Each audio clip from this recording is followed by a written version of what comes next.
Hi and welcome everyone. In today's video I'm going to show you how to echo a post with comment in Parler. So let's get started and open the mobile application. Now we'll go to Discover News tab.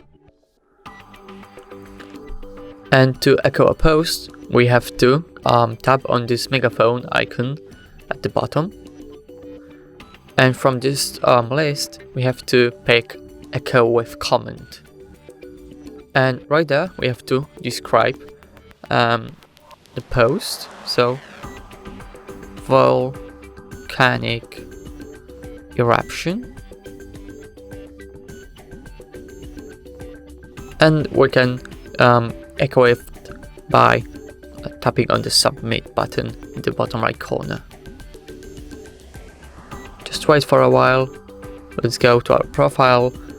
We do that by tapping on these three dashes right there and then choosing profile. And as you can see, we have echoed the post with a comment on it. So that's great. Thank you so much for watching. Please leave a like on this video and subscribe to our YouTube channel for more content like this. Goodbye and have a nice day.